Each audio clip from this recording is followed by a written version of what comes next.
Amen. Vous pouvez vous asseoir. J'invite les plus petits à trouver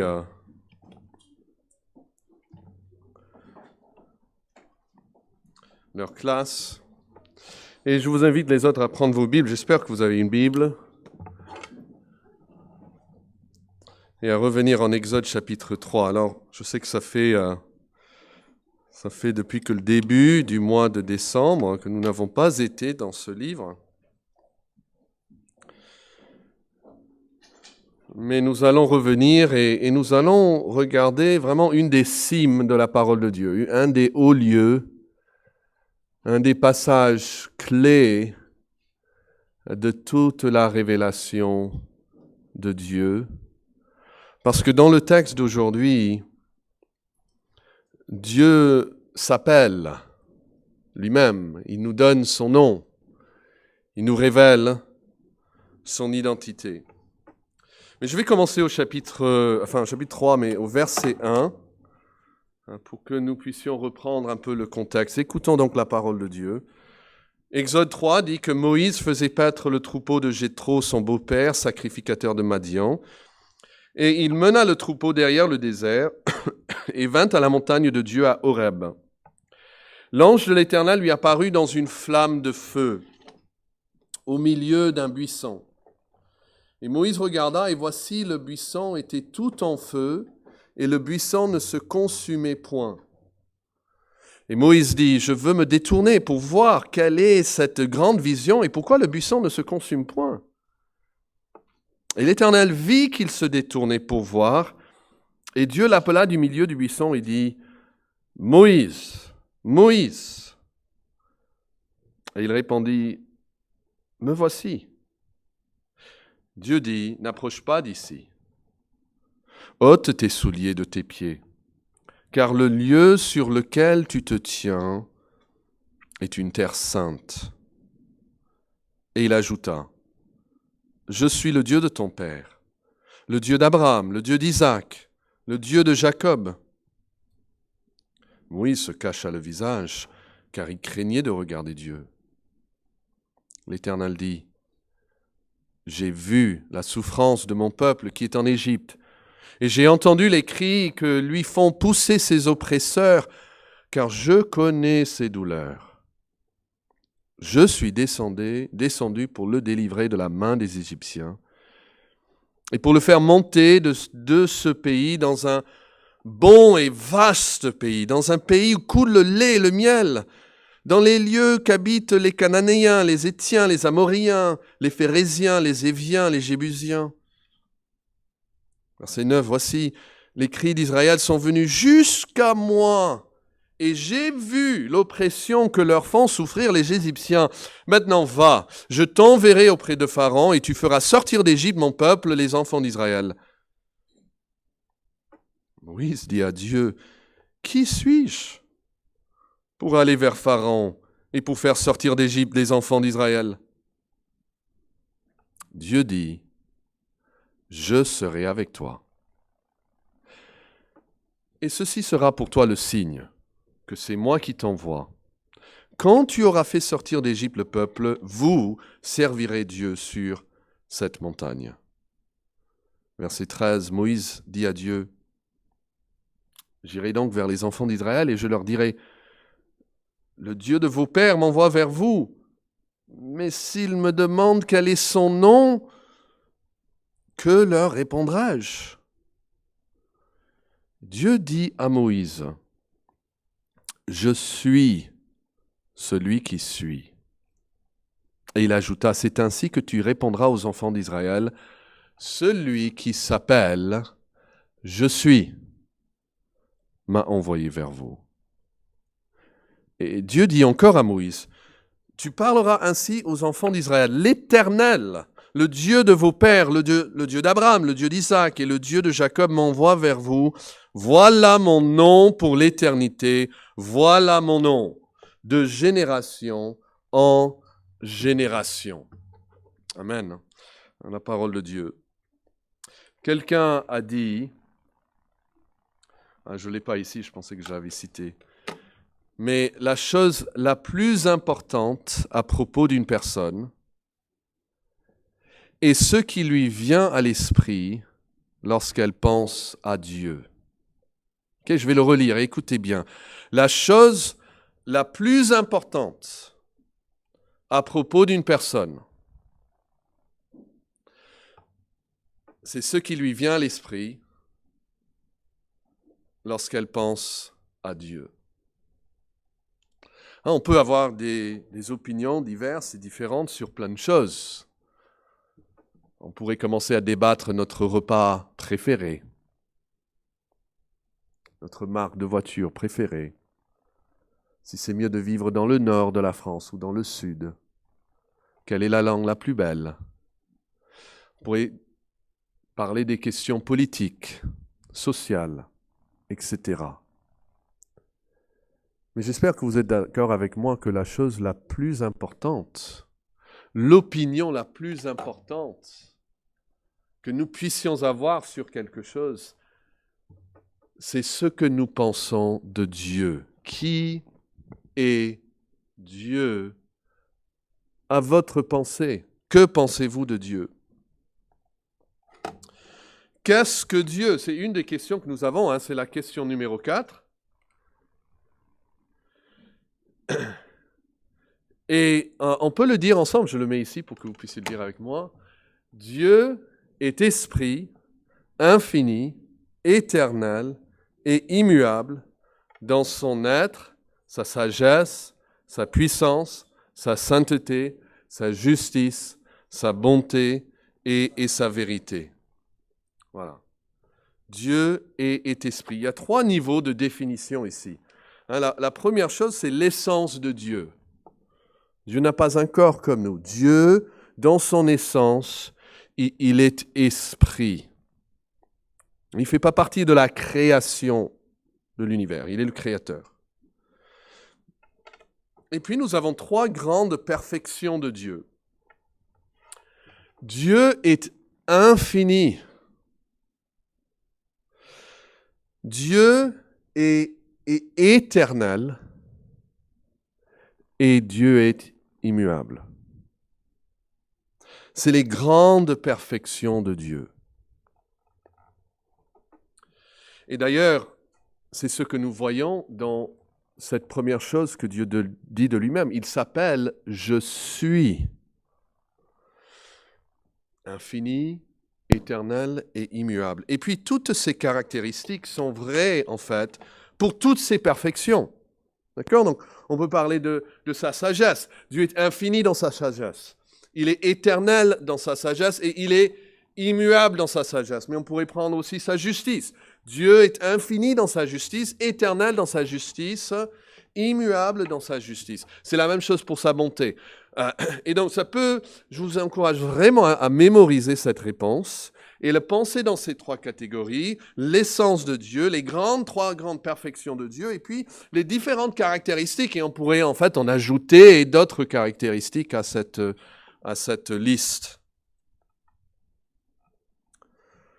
Alors, vous avez peut-être plusieurs noms. Prénoms, il y en a qui ont plusieurs mêmes prénoms.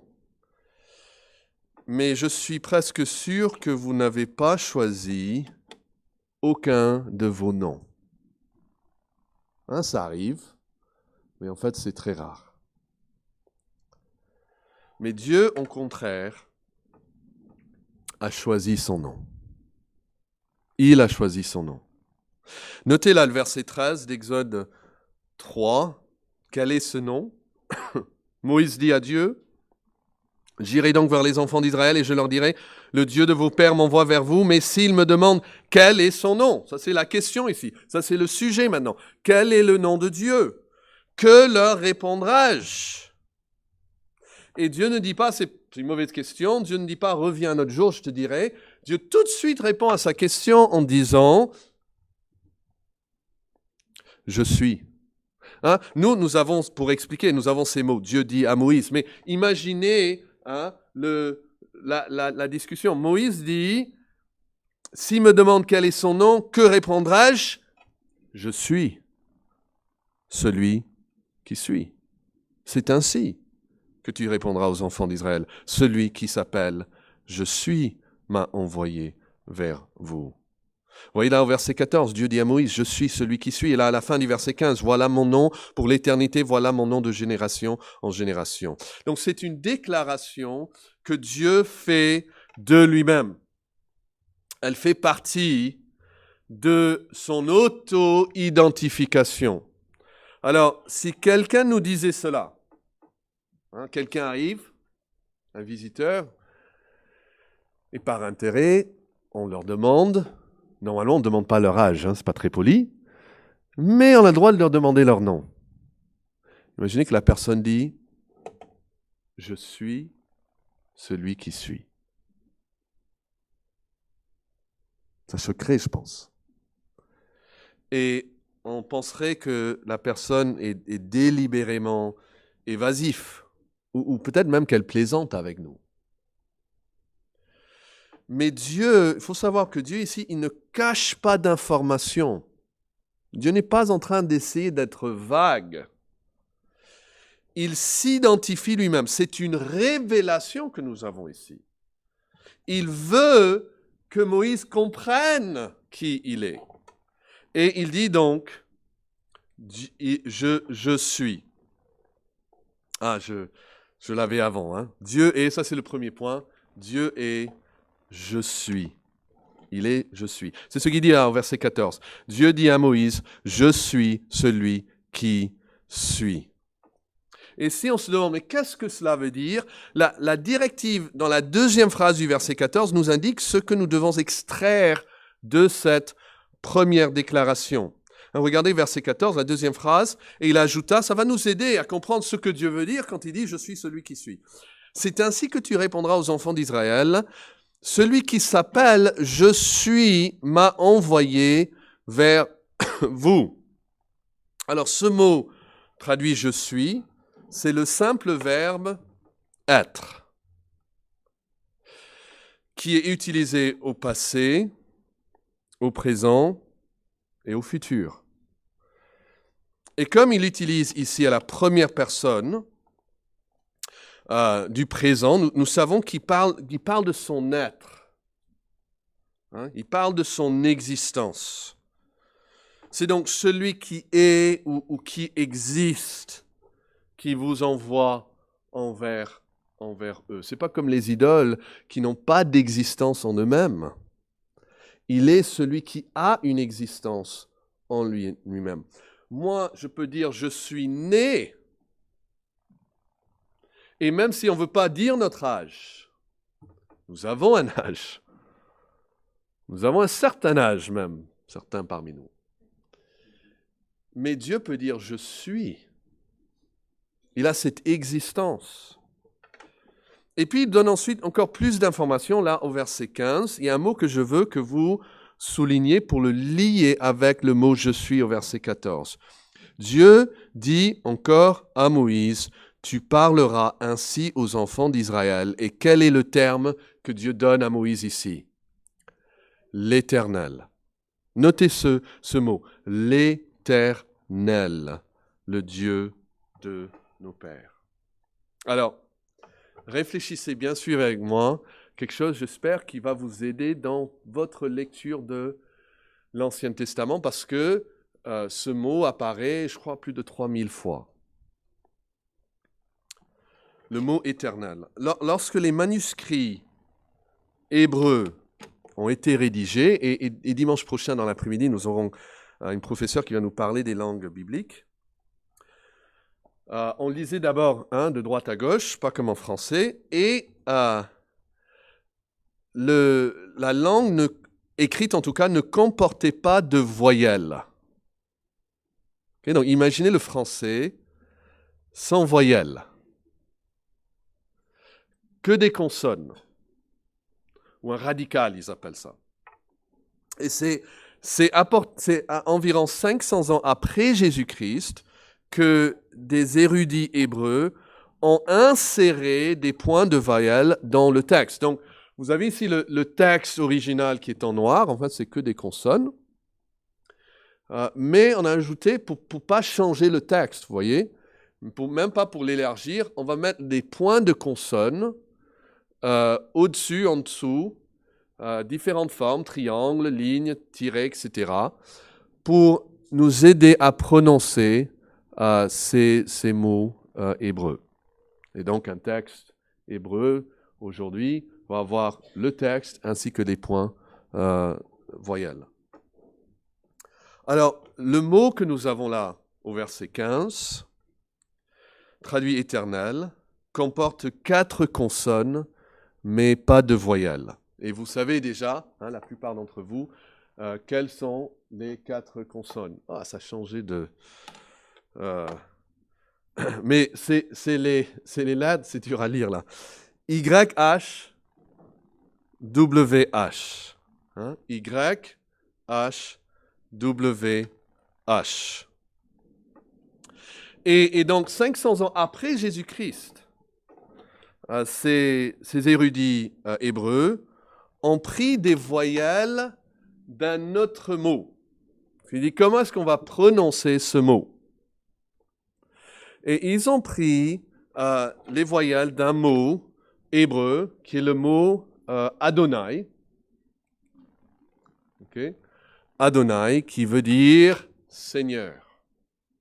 C'est le mot pour Seigneur. Je dois ajouter une chose ici. Vous savez que le 3e commandement que Dieu a donné, c'est « Tu ne prendras pas le nom de l'Éternel, ton Dieu, en vain, car l'Éternel ne laissera pas impuni celui qui prend son nom en vain. » Et par respect pour ce commandement, en fait, ils ont tordu le sens, parce qu'ailleurs, Dieu dit « Vous prendrez mon nom ». Mais ils ont refusé même de dire le mot. Encore aujourd'hui, un juif qui est religieux ne va jamais dire le mot Jéhovah ou Yahvé. Quand ils le lisent, et je parlais avec quelqu'un qui a pris des cours en hébreu en Israël, même quand la prof lit, chaque fois qu'elle arrive à ce mot, elle dit Adonai. Voilà. Parce qu'ils ne veulent pas dire ce mot sacré de Dieu.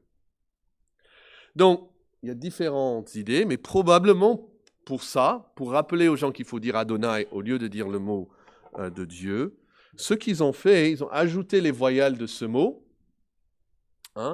aux consonnes de Yahvé, et qu'est-ce que ça donne? Ça donne un mot comme Yahovah, ou historiquement on a dit Jéhovah, surtout en français. Donc la prononciation, en fait, de Jéhovah vient de cela. C'est les consonnes de ce mot, traduit éternel, avec les voyelles du mot pour Seigneur, Adonai. Et c'est d'ailleurs la raison pour laquelle certaines traductions utilisent encore le mot Seigneur pour traduire ce mot. Et en fait, les premières traductions françaises, moi j'ai trouvé ça intéressant au point de vue historique, utilisaient le mot Seigneur pour traduire ce mot. Comme d'ailleurs, si vous lisez une Bible anglaise, toutes les traductions anglaises vont utiliser le mot Seigneur, Lord, L-O-R-D, mais elles vont le mettre tout en majuscule pour signaler au lecteur que c'est différent que l'autre mot pour Seigneur, qui n'est pas tout en majuscule. Et au début, c'était comme ça aussi en français. Mais je crois que nos traductions françaises sont bien supérieures aux traductions anglaises dans ce domaine précis. La traduction pour ce nom de Dieu dans nos Bibles en français donne presque toutes, il y a quelques exceptions, il donne le mot éternel. Éternel. Et ceci est grâce à un homme qui s'appelle Pierre Roubert, dit Olivetan, un traducteur de la Bible. Il est né en 1506 à Noyon, donc à peu près à 1h30 ici vers le nord. Il est le cousin de Jean Calvin. Il étudie à Strasbourg et puis se lance dans l'étude des langues de la Bible. Et en 1532, il y a un synode dans la vallée vaudoise du Piémont, ce qui est aujourd'hui en Italie. Et les Vaudois, en fait, avaient gardé l'Évangile pendant plusieurs siècles. Et ils étaient persécutés par l'Église catholique. Et il y a eu un rassemblement avec les chrétiens venus de Genève, et puis les Vaudois ici au nord de l'Italie. Et Guillaume Farel, qui était là, les convainc de financer une édition latine et française de la Bible. Et c'est Olivetan qui va être choisi pour faire cette traduction. Et c'est la première fois qu'une traduction française prend pour départ les textes originaux, c'est-à-dire le grec et l'hébreu. Avant ça, on traduisait tout depuis le latin. Et donc lui, Olivetan, il va prendre 2 ans pour traduire. Un homme, il a dû travailler nuit et jour pour le faire. Et la Bible d'Olivetan est appelée la Bible des martyrs parce que c'était la Bible des Vaudois qui ont subi en fait de nombreuses persécutions. Mais c'est en 1537 que dans une révision des psaumes, que pour la première fois, il va employer le terme « éternel » pour traduire ce mot hébreu. Dans la première édition, il avait utilisé le mot « Seigneur ». Et c'est aussi lui qui, pour la première fois, va insérer en fait des numéros pour chaque verset. Verset 1, verset 2, verset 3. Quelque chose que nous avons encore dans nos Bibles. Donc voici ce qu'il faut retenir, de tout cela. Peut-être un peu compliqué, mais ces 4 consonnes, Y, H, W, H, sont les lettres du mot, en fait, je suis. C'est ça qui est important à retenir. Ce sont les lettres du mot je suis, mais sous une forme différente. Un quiz ici de grammaire. Je suis, c'est la troisième personne, je suis, c'est la première personne du singulier. On est d'accord? Si on va changer je suis dans la troisième personne du singulier, on dirait, en français, on dirait il ou elle, ou on, est. Voilà. C'est la même chose en hébreu. Il y a le verbe « je suis » et puis il y a le même verbe « il est ». Il est. Et si on part du principe que c'est le sens du mot, en fait, on va prendre les voyelles de ce verbe « il est », on va les insérer, et dans ces mêmes consonnes, et nous aurons la prononciation Yahweh, ou comme on dit en français, Yahvé. Donc, 2 façons de prononcer en fait le même mot hébreu, Jéhovah ou Yahvé. Mais le plus correct, historiquement, si on voulait, ce serait de dire, les deux sont acceptables, mais le plus correct, ce serait de dire Yahvé. Alors, reprenons maintenant le texte. Regardez verset 14. Où Dieu dit « Je suis ». Et puis, vous pouvez entourer ces 2 mots, « Je suis ». Et puis maintenant, verset 15. Dieu dit encore à Moïse, « Tu parleras ainsi aux enfants d'Israël. Il est. » Vous pouvez entourer le mot « éternel ». Si vous avez la place dans la marge, je vous encourage à marquer ces 2 mots. « Il est ». Vous voyez le lien entre ces 2 mots. « Je suis » et Dieu prend le même verbe, mais il le met aux 3e personne du singulier. Quand toi, tu vas parler de moi, toi, tu diras « Je suis m'a envoyé vers vous », mais aussi, voici mon nom, que vous allez utiliser « Il est ». Il est. Traduit dans nos Bibles comme « éternel ». Ça, c'est notre Dieu. Dieu est donc « Je suis » et Dieu est « Il est » ou « éternel ». Et replacez ça un peu, juste pour un moment, dans son contexte historique et religieux. Que vénéraient les Juifs à cette époque où Moïse parle avec Dieu? On pourrait penser que tous les Juifs croyaient dans le seul vrai Dieu, adoraient depuis 400 ans en Égypte le seul vrai Dieu, mais en fait, c'était tout le contraire. Étienne, quand il parle en Actes chapitre 17, son dernier serment avant sa mort, il dit, je vais vous le lire, Actes 7, 42, 43, « Alors Dieu se détourna et les livra au culte de l'armée du ciel, selon qu'il est écrit dans le livre des prophètes. M'avez-vous offert des victimes et des sacrifices pendant 40 ans au désert, maison d'Israël? Vous avez porté la tente de Moloch et l'étoile du dieu Raphan. Ces images, vous les avez faites pour les adorer. » Il parle de leur tente dans le désert. Il dit, vous avez apporté d'Égypte, en fait, vos idoles avec vous. Donc, au milieu d'une nation polythéiste dans laquelle ils vivaient, ce qu'était l'Égypte, lorsque Moïse vient et leur parle de Dieu, ils allaient demander, mais quel est son nom? Pourquoi quel est son nom? Parce que l'Égypte avait plein de dieux.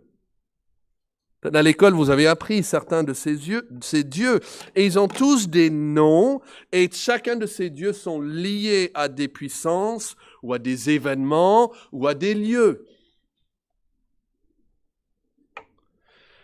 Et pour se contraster de tous ces dieux d'Égypte, verset 15, là, Dieu veut qu'il soit sûr de savoir que lui, il ne fait pas partie de ces dieux. Lui, il est le Dieu d'Abraham, d'Isaac, de Jacob.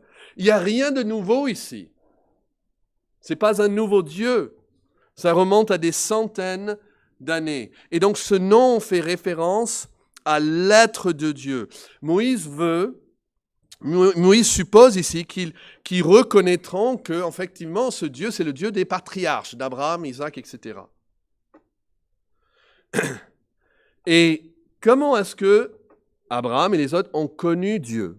Et je veux que vous tournez dans quelques passages en Genèse. C'est pas très dur de trouver Genèse. Si vous êtes en Exode, reculez quelques pages, Genèse chapitre 4. Et notez la fin du chapitre 4, verset 24. Caïn sera vengé 7 fois, Lémec 70 fois. Verset 25. Adam connut encore sa femme, elle enfanta un fils, elle l'appela du nom de Seth, car elle dit, Dieu m'a donné un autre fils à la place d'Abel, que Caïn a tué. Seth eut aussi un fils, et il l'appela du nom d'Énoch. C'est alors que l'on commença à invoquer le nom de Il est, le nom de Yahvé, le nom de l'Éternel. Il s'agit ici de la première référence à des personnes qui invoquent Dieu par ce nom. Mais on va le trouver à plus de 160 reprises dans le livre de Genèse, et souvent dans la bouche des patriarches eux-mêmes. Voici donc quelques exemples. Trouvez un chapitre 15 et verset 7. L'Éternel lui dit encore, « Je suis l'Éternel. » Si on lisait ça littéralement, on pourrait dire, « Je suis, il est. » Je suis, il est. Qui t'a fait sortir d'Ur en Chaldée pour te donner en possession ce pays. Et Abraham accepte ce nom. Regardez le verset 8.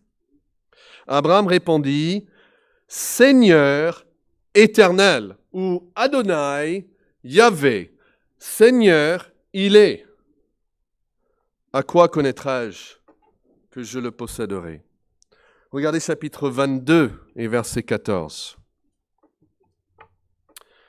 Ici, l'histoire d'Abraham qui doit sacrifier son fils Isaac, et à la dernière minute, Dieu intervient et il lui donne un sacrifice à la place d'Isaac. Et verset 14, Abraham donna à ce lieu le nom de Yahvé-Jiré, où l'Éternel pourvoira. Il est pourvoira. Et c'est pourquoi on dit aujourd'hui à la montagne de l'Éternel, à la montagne de Yahvé, il sera pourvu. Donc c'est clair qu'Abraham, le père de tous ceux qui ont la foi en Dieu, il est le père de nous tous qui avons foi en Dieu, il adorait Dieu en tant que Yahvé, en tant que l'Éternel. Et puis trouvez le chapitre 28. Maintenant on est à Jacob, l'héritier de l'alliance d'Abraham. Genèse 28, verset 13. Et voici l'Éternel se tenait au-dessus d'elle. Ça, c'est l'échelle là qui montait au ciel. Et l'Éternel dit, je suis l'Éternel. Encore, je suis, il est. Je suis Yahvé, le Dieu d'Abraham, ton père, et le Dieu d'Isaac. Donc, quand il demande à Moïse, qui t'envoie, Moïse doit leur dire que c'est le même Dieu qui s'est révélé à leur père des siècles auparavant. Et maintenant, il y a quelque chose qu'on doit visiter pour pas que, lorsque vous lisez en Exode, vous soyez troublés. D'accord? C'est important.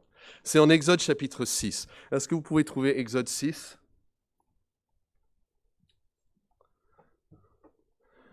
C'est un passage qui porte à confusion, et c'est pour ça qu'il faut en parler.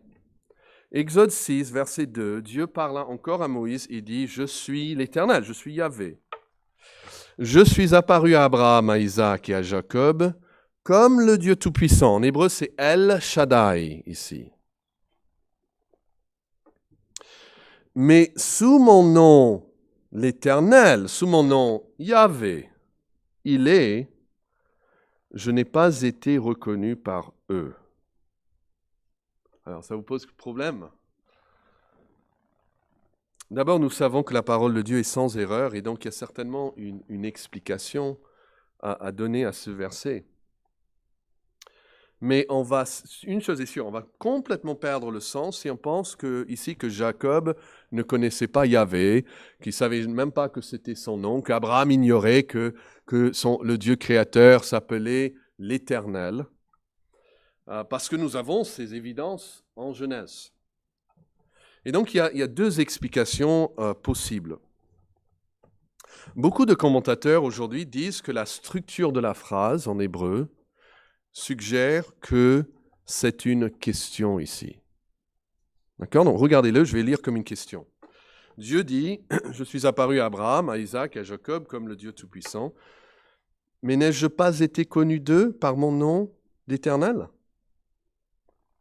Il est en train de dire, « Écoute, j'ai déjà été connu comme cela à ces enfants d'Israël. » Et la structure de la phrase permet que ce soit une question. Mais que ce soit ici une question ou non, nous savons que la réponse est oui en fait. Si on pose la question, n'ai-je pas été connu d'eux par mon nom éternel? Oui, ils connaissaient Dieu par le nom de Yahvé. Mais l'explication plus connue, et historique même, c'est que Dieu ne s'est pas fait connaître dans la plénitude de son alliance, comme il va maintenant se faire connaître à Moïse et aux enfants d'Israël. Et donc, il est en train de dire, par cette deuxième explication, que Abraham et Jacob le connaissaient par ce nom, mais pas comme l'accomplisseur de toutes ces promesses qu'il leur a faites. Ils avaient le nom, ça c'est la garantie, mais ils ne connaissaient pas comme l'activité de cette alliance. Comme si je donne, je ne sais pas comme nom, celui qui va pourvoir pour vous. Ok, ça c'est un titre que j'ai, celui qui va pourvoir. Mais après que j'ai pourvu à vos besoins, vous pouvez dire, maintenant je le connais comme celui qui pourvoit. Avant, je ne le connaissais pas comme cela. Mais maintenant, je connais effectivement comme celui qui pourvoit. C'est-à-dire maintenant, ils vont entrer dans l'expérience de ce Dieu de l'Alliance qui répond en fait à toutes ces promesses qu'il avait faites. Vous vous rappelez, il a fait plein de promesses à Abraham, mais Abraham est mort sans les avoir accomplies. Isaac aussi, Jacob aussi. Jacob même, il meurt en Égypte. Mais eux, ils vont connaître Yahvé comme celui qui accomplit ses promesses, qui tient sa parole. Et c'est pour ça, si vous avez le second 21, vous avez cette traduction, mais je ne me suis pas pleinement fait connaître à eux sous mon nom, l'Éternel. Alors, on a ces deux explications possibles, mais ce verset ne doit pas vous causer, j'espère, de problème. Alors, revenons donc maintenant à notre texte en Exode 3. Moïse va pouvoir dire au peuple, Yahvé, vous connaissez Yahvé, l'Éternel, vous connaissez l'Éternel. Ça, c'est son nom de génération en génération. Et en fait, il est le Dieu créateur. Et j'avais ici plein de textes que j'allais vous lire. Mais en Genèse 2, nous avons à répétition, plus de 10 fois, cette phrase « l'Éternel Dieu », c'est-à-dire Yahvé Dieu. L'Éternel Dieu prit l'homme et le plaça dans le jardin. L'Éternel Dieu donna cet ordre à l'homme. L'Éternel Dieu dit, il n'est pas bon que l'homme soit seul. L'Éternel Dieu forma de la terre tous les animaux, etc. Et puis au chapitre 3 encore, alors ils entendirent la voix de l'Éternel Dieu, Yahvé Dieu, qui parcourait le jardin. L'Éternel Dieu, Yahvé Elohim, c'est son nom. Et c'est encore par ce même nom que nous aussi aujourd'hui, nous le connaissons. Il est encore, vous voyez, il est encore aujourd'hui ce qu'il a toujours été. Et c'est là que je veux que vous regardiez maintenant le verset 12 de chapitre 3. Parce que nous allons trouver exactement le même verbe, Yahvé, mais traduit différemment. Est-ce que vous pouvez le trouver? Et je trouve que c'est remarquable. Verset 12, qu'est-ce que Dieu dit? C'est la première phrase qui sort de sa bouche ici au verset 12. C'est quoi? Je serai. C'est le même mot pour Yahvé. Les 4 mêmes consonnes écrites dans le manuscrit. Je serai avec toi. Donc vous voyez, ce n'est pas seulement le Dieu qui est, et en fait, on peut le traduire, selon le contexte, ce mot exact, on peut aussi le traduire dans le passé. Donc, il est le Dieu il est jeté et je serai. C'est le même verbe, vous pouvez l'entourer aussi, sous la même forme et traduit dans le futur à cause du contexte là, du verset 12. Et parfois, comme j'ai dit, ça se traduit même dans le temps passé. Et c'est pourquoi on peut dire je serai toujours ce que j'ai toujours été. Et en fait, c'est comme ça que certains traduisent ce mot Yahvé. C'est le verbe être, mais pas juste aujourd'hui, et certainement pas simplement hier, mais ça englobe toute l'éternité. En fait, je serai toujours ce que j'ai toujours été. Et c'est pour ça que j'aime bien la traduction éternel. Éternel. Chaque fois que nous venons à ce mot dans nos Bibles françaises, nous avons ce rappel qu'il est le Dieu éternel, c'est-à-dire le Dieu qui sera toujours ce qu'il a toujours été. Et donc le sens est simplement ceci, c'était notre thème la semaine dernière, l'inaltérabilité totale de Dieu, son caractère immuable dans toutes les générations. Et ce n'est pas simplement, s'il vous plaît, comprenez cela, ce n'est pas simplement qu'il a le même nom dans chaque génération. Moi, j'ai le même nom depuis ma naissance. Quand j'étais petit, on m'appelait Timmy. Mais j'ai le même nom. Mais je vous assure que moi, j'ai changé. Je change tous les jours, en fait. Donc, ce n'est pas seulement que Dieu a le même nom dans toutes les générations, mais c'est un nom qui parle de son être. De son être. Il est exactement le même être. Il a exactement la même existence dans chaque génération. Que dit Jacques 1, 17 ? Il est le Père des Lumières, chez lequel il n'y a ni changement, ni même ombre de variation. Il est constamment le « je suis » de chaque génération. Et donc, quand vous lisez votre Bible, vous savez qu'en 2023, il est le Dieu d'Abraham, le Dieu d'Isaac, et c'est aussi le même Dieu de Timothée. Quel réconfort. Mais encore une chose qui est très très beau, on va terminer avec ça, je vous invite à trouver en Jean chapitre 8, C'est époustouflant. Parce que dans ce texte, Jésus va s'approprier ce même nom. En Jean 8, je commence au verset 48. Les Juifs lui répondirent, « N'avons-nous pas raison de dire que tu es un Samaritain ?» Je vous assure, c'est un terme très raciste, très dénigrant pour un Juif de dire, et de l'appliquer à Jésus. Et il ne s'arrête pas là, tu es un démon. Jésus répliqua, « Je n'ai point de démon, mais j'honore mon Père. Et vous m'outragez. Je ne cherche point ma gloire. Il en est un qui cherche la gloire et qui juge. En vérité, je vous le dis, si quelqu'un garde ma parole, il ne verra jamais la mort. » Verset 52, maintenant les Juifs lui dirent, « Nous savons que tu as un démon.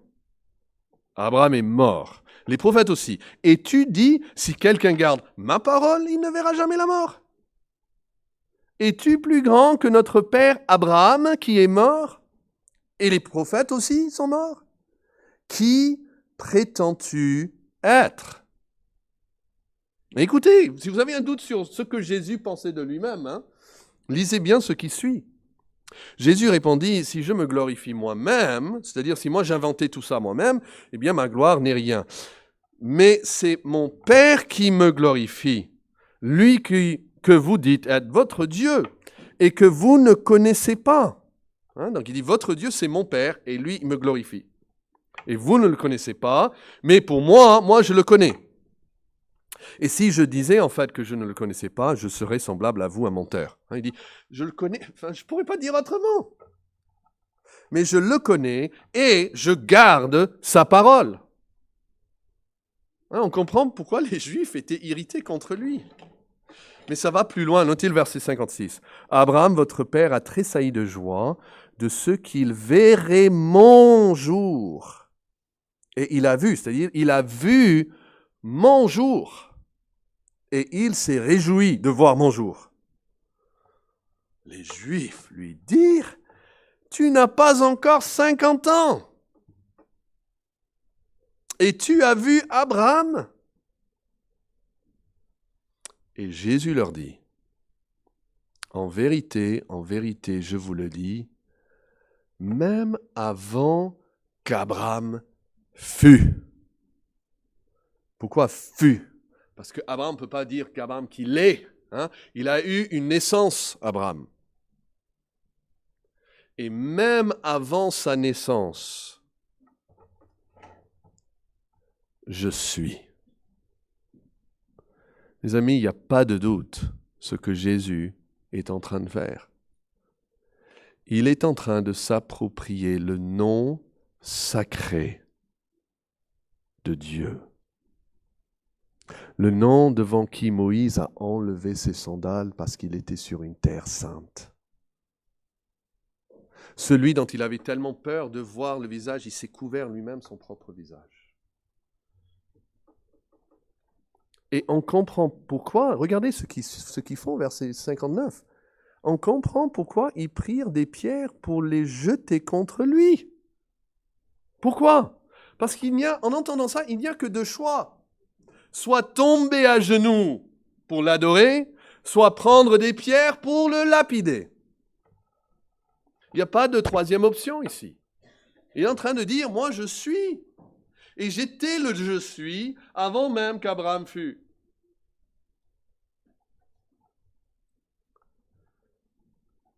Ils sont en train de lui dire, mais tu t'identifies donc comme l'Éternel, le Dieu de la création. Nous avons lu ces passages en Genèse chapitre 2, l'Éternel Dieu. Tu dis que c'est toi qui as fait alliance avec Abraham et qu'il t'a connu. Tu te présentes comme celui qui a pourvu l'agneau pour prendre la place d'Isaac. Tu prétends être le Yahvé qui a délivré le peuple d'Égypte. Et Jésus dit sans équivoque, en vérité, en vérité. En vérité, en vérité. C'est souligné, cette chose. C'est réfléchi, c'est exprès, c'est délibéré. Je vous le dis, avant qu'Abraham fût, Je suis. Cela devrait nous faire gémir dans nos esprits. Nous devons répondre comme les disciples après que Jésus a calmé la mer. Il dit en Luc 8, 25 qu'ils étaient saisis de crainte et d'étonnement et se disaient les uns aux autres, qui donc est cet homme? Qui est cet homme? Et un dernier verset en Apocalypse chapitre 4. Jean ici, c'est le dernier livre de notre Bible. Et il écrit, il dit, Jean, aux 7 églises qui sont en Asie, que la grâce et la paix vous soient données de la part de celui, quoi, qui est. C'est le verbe être. Et il va le mettre dans le passé. Qui était, et puis il va maintenant le projeter dans l'avenir, et qui vient. Vous voyez, il n'y a pas de changement dans notre Dieu. Jésus peut dire, je serai toujours ce que j'ai toujours été. Et Hébreux 13, verset 8, nous dit que Jésus-Christ lui-même est le même, hier, aujourd'hui et éternellement. Infini, éternel et immuable. Le seul Dieu, Yahvé. Jésus est l'Éternel. Est-ce que nous pouvons prier? Si vous pouvez juste baisser la tête et fermer les yeux, et j'aimerais vous parler personnellement, si je pouvais le faire. Vous êtes face à Jésus-Christ aujourd'hui. Quelle est votre opinion de lui? Est-ce que vous pouvez lui dire, comme Thomas lui a dit, mon Seigneur et mon Dieu?